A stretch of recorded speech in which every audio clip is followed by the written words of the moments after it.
Assalamualaikum warahmatullahi wabarakatuh. Pemirsa Kultum El Sinta TV yang dirahmati oleh Allah Subhanahu wa taala. Bersama saya Abdul Wahab Dasuki Adnan. Kali ini kita akan membahas tentang ibadah rahasia.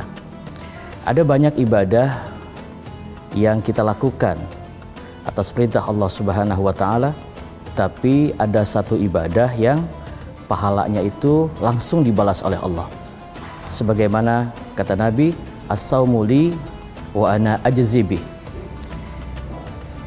Puasamu itu adalah untuk aku, dan aku yang akan membalas ibadah puasa kamu. Apa yang dimaksud dengan ibadah rahasia? Karena berpuasa ini berbeda dengan ibadah sholat. Kalau ibadah sholat ada gerakannya, ada takbiratul ikhramnya, ada sujudnya, dan ada salamnya. Nampak dan ibadah sholat mudah dihinggapi penyakit riya. Maka dikatakan di dalam Al-Quran, ara'aital ladzi yukadzibu biddin fadzalikal ladzi yad'ul yatim wa la yahuddu 'ala ta'amil miskin fawailul lil musallin alladzina hum an salatihim sahun alladzina hum yura'una wa yamna'unal ma'un. Ibadah sholat mudah dihinggapi dengan penyakit riya, pamer, ujub.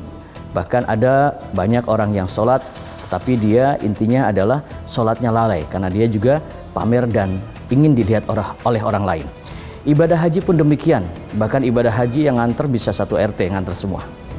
Tetapi ibadah puasa adalah ibadah sirriyah, ibadah yang rahasia. Yang dimaksud dengan ibadah rahasia adalah ibadah yang tahu hanya kita dengan Allah. Kita nggak tahu siapa yang puasa dan siapa yang tidak. Karena ibadah puasa itu yang tahu hanya kita dengan Allah Subhanahu wa taala.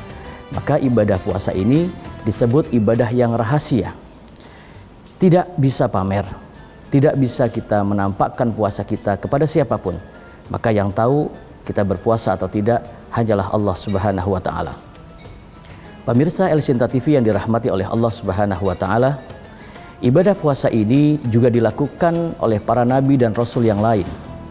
Mereka berpuasa, ada yang puasanya terus menerus setiap hari. Ada juga yang berpuasanya itu satu hari puasa, satu hari tidak. Bahkan ada seorang yang disebutkan dengan Maryam atau ibunya Nabi Isa alaihissalam, ketika difitnah, ketika diberitakan hal-hal yang tidak baik, bahwa Maryam ini adalah wanita yang bermaksiat, Maryam ini adalah wanita yang hamil di luar nikah. Maka Allah katakan di dalam Al-Quran, inni nadzartu lirrahmani sauman. Wahai Maryam, ketika engkau dibuat fitnah, engkau difitnah, maka jawablah, aku bernadar kepada Tuhanku yang Maha Pengasih dan aku berpuasa dari hal-hal yang membuat mulutku ini menjadi fitnah kembali. Maka ibadah puasa selain ibadah rahasia juga, selain menahan haus dan lapar, kita juga dilatih, dianjurkan untuk bisa berpuasa juga dari lisan-lisan kita. Karena dari mulut inilah bisa menimbulkan fitnah. Dan kata Allah di dalam Al-Quran, orang yang memfitnah sesama muslim itu balasannya tiada lain yaitu api neraka.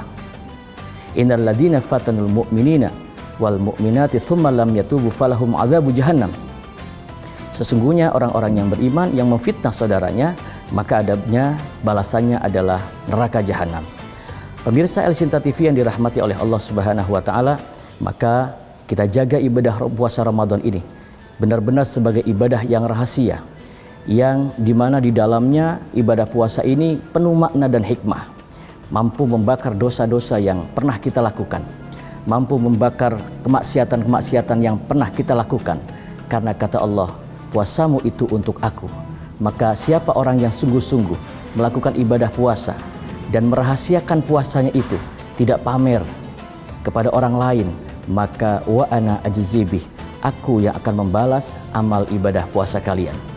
Pemirsa El Sinta TV yang dirahmati oleh Allah Subhanahu wa taala, maka mari kita jaga puasa kita agar puasa kita ini betul-betul mendapatkan balasan dari Allah Subhanahu wa taala. Bukan hanya puasa menahan dari haus dan lapar, tetapi kita juga berpuasa dari lisan kita. Lisan kita jaga agar mulut kita ini terjaga, jangan mudah memfitnah orang, jangan mudah Suudzon kepada orang lain, da su'adzonni zur syarifan lil karam. Orang yang menjaga mulutnya berpuasa dari hal-hal berkata yang kotor, berkata yang tidak baik, maka itu juga sebagian daripada ibadah puasa yang pernah dilakukan oleh para nabi dan para rasul yang lain. Mudah-mudahan yang singkat ini bermanfaat. Wallahul muwafiq ila aqwamit thoriq. Assalamualaikum warahmatullahi wabarakatuh.